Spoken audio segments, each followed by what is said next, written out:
This is Conversations with Women in Sales, an award-winning podcast created by Barbara Giamanco, who hosted the first 67 episodes. Listen to interviews with amazing women about their journeys in their sales careers, often discussing sales leadership tips, ideas, and strategies. We aim to inspire women to consider a sales career and for some women to grow into sales leadership. Men, we appreciate your allyship. And now, your host, Lori Richardson. I'm here today with the one and only Riley Blaisdell. Riley, it's so good to talk with you because we've been talking back and forth on LinkedIn for maybe a year or so, right? Oh, ever since you did the C-Cell Summit. Oh, it's a She-Cell Summit. That's what put you on my radar. Oh, that's funny. And a lot more, just so you know. That's so funny. That's great. Yeah, the She-Cell Summit. What I really liked and the reason I wanted to interview you today, even though this is called Conversations with Women in Sales, we have amazing male allies that occasionally appear here also. And it's really important because we need male allies to make a change for more women in sales. Women can't do it just talking amongst ourselves. We have to talk to the majority out there who is bringing us in, hiring us, and promoting us. And so I really appreciate you. And one of the things that I appreciate is that you will always drop the names of a bunch of women. In fact, you have a list of them that I've seen. And I'm not sure how many women are on there, but I know I'm on there and I appreciate it. Tell us a little bit about why you started doing that. Oh, the list. So when I first started on this platform, I was trying to figure out who I should connect with, who I should learn from, who I should engage with. And so I just started finding people and I started asking for people to share. Actually, Nicholas Thickett from B2B Power Hour. I know him. Gave me a couple people as like my starter pack. And I know for a fact, Samantha McKenna was one of them that was on there. Yeah. And then people that were on that series of, I would just connect with them and I started learning.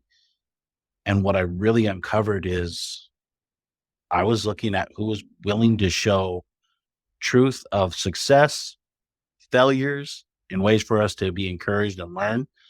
And it just happens to be women that I connected with a lot more. I wrote a post about it a while ago, and I'll share it here. December 4th or December 5th of last year, I ended up going to like my first Samantha McKenna like live webinar series. Yeah. And they were reviewing people's posts and they were showing like what kind of traction, what kind of engagement, things like that they were getting. And at the time I was like getting lost in the sauce because I was like, oh, I don't get a bunch of likes. I don't get a bunch of comments. I didn't really have a big community at the time. Yeah. So it makes sense. And Samantha McKenna broke it down for me and it helped me understand what was going on. And then I was like, I just want to really thank you for giving me a space to learn and develop and grow. And then I rattle off a list of people that are doing that for me. I was like, Jen Allen, Alexa Scott, Tara LaFawn Gooch. And I go off through this list and I get a DM shortly after from someone that attended. And she said, hey, Riley, love that you shared, love that you ended up highlighting the list. And I noticed that like 80% of them were women. Why is that?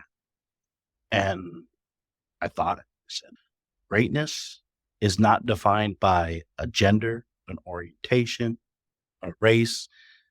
It's defined by your character. So greatness is greatness to me.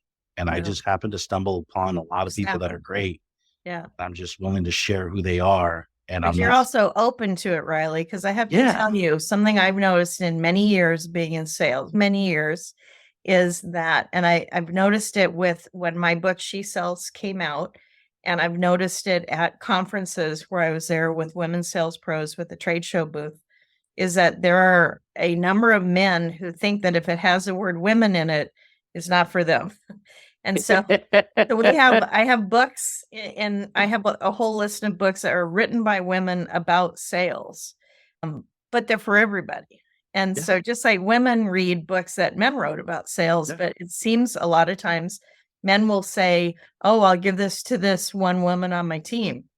And I'm perplexed by it, don't quite understand it. But one of my goals for next year is to help everybody understand that good content is good content. And there's some amazing people out there that are writing books and that are making great content on LinkedIn and elsewhere, and they should be heard. And just because they happen to be a woman, it doesn't mean that they're any less credible or valuable.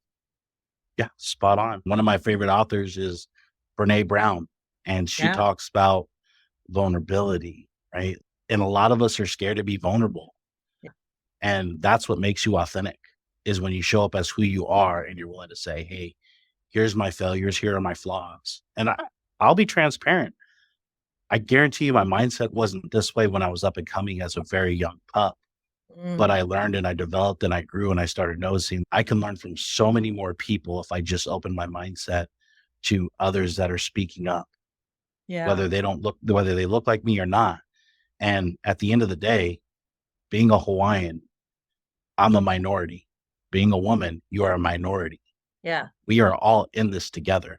And at the end of the day, if I'm not willing to share the stage and the spotlight with my brothers and sisters to give us a chance to have a better place to reach out and improve our messaging and give us a fair shot, Yeah. then I'm really just doing a disservice to the world and to the community by hiding other people that are great.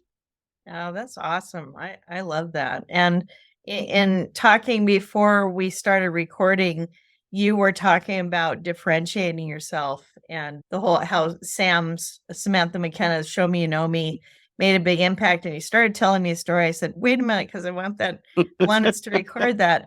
You were sharing about tell us a story about C's Candies, because this is really important for anybody, especially coming up on the holidays ahead of us.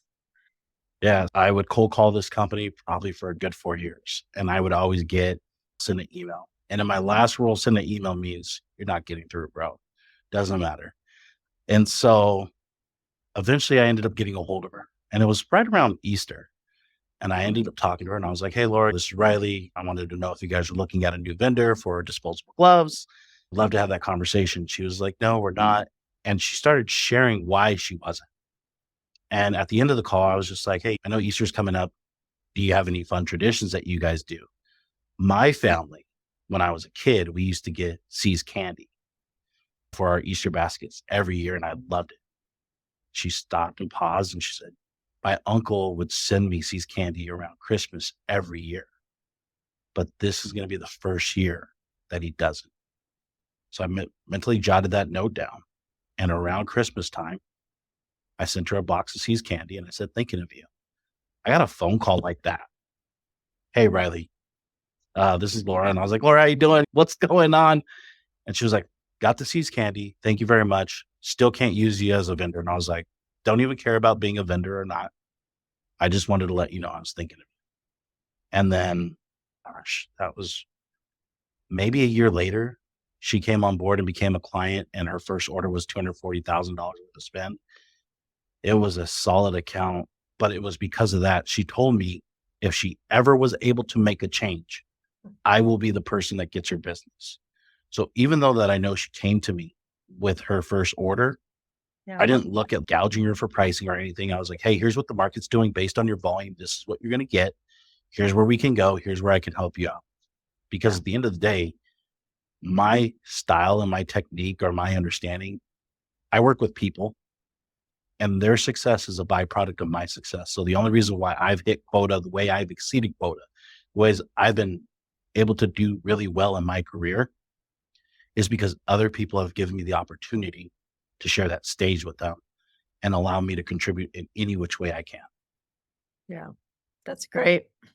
It's really nice to be able to have ways to differentiate yourself and for people to learn that it's not just about the money. I say selling is helping. Selling is helping. It's not tricking people and doing bad things. It's an honorable profession. And if you can do that and think of people, I would encourage you to track it in your CRM. Don't just put it away in your brain, because I won't remember. I know I won't remember what kind of candy you like, but down the road. But that's a really great story. And I just wonder, do you have any other thoughts about what women or anybody, person of color or somebody who's up and coming in this white male majority world, what can we do to differentiate ourselves and to survive and thrive? I think the most important thing that anybody can do is always be a student. Now, I was a terrible student as a kid. In fact, I dropped out of high school until I was 21. And the one thing that I learned in my last role when I got there is I had imposter syndrome, and I reframed it to improving posture. Mm, And what I did is I figured out what people were doing around me really well, what books they were reading, what podcasts they were listening to. And I started diving deep into that kind of content. And I found Brian Tracy, and I listened yeah. to Psychology of Selling over and over again. Yeah. And I remember him talking about Drive Time University. I didn't have to go to college to get a degree. And I'm not against college. I think college is a phenomenal place for people to go. I encourage people to get education. But the point is, don't stop being a student. We Yeah. are never going to get better than tomorrow, because what tomorrow brings is something that we do not know can happen. Look what happened during the pandemic. The company I worked for at that time, we asked to be remote workers for years. And they said, nope, we Right. can't do it. No way. Pandemic happened. We flipped the switch. We were working from home. And when it happened, I was against it. I was like, I don't want to do this. I got a kid. He's wild. I'm not going to be able to do this. It's just not going to work out. I need to be in the office, in that environment. And then I found a lot of success doing it, because the time that I spent commuting in my car, Yeah. I no longer had that hour and a half commute. I was able to spend that time with my family. So I was getting to repurpose that time somewhere else. Yeah. But I was still listening to podcasts. I was still listening to books. And I was just finding other ways to develop and grow. And then I started finding other people that were teaching something that I never heard of. And I would listen to it, or I would read it, and I'd get exposed to it. And then I'd think of, would it work for me? Just because it worked for somebody doesn't mean it's going to work for me. Cal Newport talks about deep work and time blocking, things like that. And this is what a lot of people talk about. One of the things that I do with my time blocking is I do a reverse kind of engineering of it. When I have white space on my calendar, I am cold calling and I am prospecting like all get out during that time, Yeah. because I can be flexible. Because if somebody comes up to me and they're like, hey, I want time on your calendar, and if it makes sense, I'm going to put them on my calendar over that. But if I have it already blocked off, now they're looking for times where they can fit in. Yeah. And I don't want them to have to fit in. I want to be there. And okay, Samantha McKenna, you probably own this episode, but she says the urgent bird gets the worm. So me Yep. being flexible for others allows me to go out and service them better. That's awesome. I really appreciate that. What I want anyone listening to do is to connect with Riley Blaisdell, because he wants to connect with people that are making a difference and people that are learners and lifelong learners and in growth mode. Riley, would that be correct? You know what? Anybody that's hungry and has the desire to grow, anybody that wants to be supportive of others, I'm in for it. Anybody that feels like they're not getting a fair shake or a fair shot and wants to have a conversation, you want to figure out what I've done on the platform, how I've done it, where I can show you like, hey, this is what I've done. I'm all about engagement. I'm not about posting my content over and over again. I'm about learning and teaching people what I've already done, so it reduces the time and effort, because getting on this platform is scary. Showing up on the platform over and over again and not getting the likes, not getting the comments, not getting the engagement, it's hurtful to our egos. And a lot of people are going to stop. But I promise, if you keep going and you keep putting in that work, you keep investing in yourself and investing in your community, you're going to see that success. And if you haven't ever heard of the story Acres of Diamonds, it is a story you need to listen to or read so you can be aware of how much more important it is to go that extra distance to get that big payoff. A lot of sellers, a lot of people give up too soon, too early. The one thing I got going for me is I'm persistent, and I understand how to toe that line of being like annoying and being nurturing. Fine line, isn't it? Yeah, it's a very fine line to walk. And so one Like of it. those things that I figured out, And most of the times you can hear what they're wanting. If they tell Yeah. you to follow up in 6 months, follow up in 6 months. Yeah. You could even send out a soft note 3 months from out. Hey, you said in March you wanted me to follow up with you 6 months from now. I know it's been 3 months, but I wanted to see if we're still on that target, or do we need to speed this up? Do we need to push this out? I just want to work with you when it feels right. Yeah.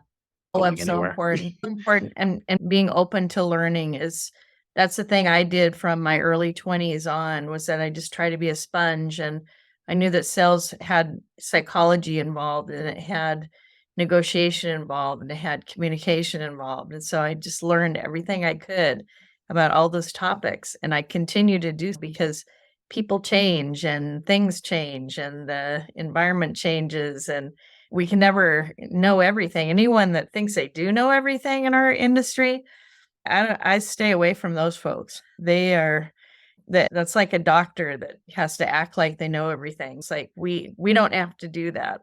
We should be able to say, gee, I don't know. That's a really good question. That's the first time somebody's asked me that. I'm going to find out though. So Yeah.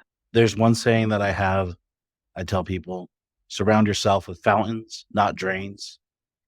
yeah. You don't need to know everything, but we have the ability to learn a lot more. And if we knew everything, we'd be able to predict the future. We don't know what's going to happen today, tomorrow, next year. We don't know if we're going to experience another pandemic. But at the end of the day, what you put out, what you get back, it may not be a one-to-one. It may be something that you don't even get to reap the benefits from, but it might be something you could pass along to somebody else in your community, and you might be able to help other people. And at the end of the day, I think that's the most important thing, being a network of service. Yeah. Yeah. Being in service of others is an incredible way to be. I think that's why I like you so much, Riley. I thank you for all that you do in the LinkedIn community. And I just encourage people to connect with you and watch what you're posting and how you share, because you definitely are a good example of what to do in a community like we have. Thank you. Thank you for being one of our male allies here. And here's to big things ahead for you. Thank you. Thanks for listening to this episode of Conversations with Women in Sales. You can find all of our episodes at womensalespros.com/podcast. Help us spread the word, and let's change the face of B2B sales.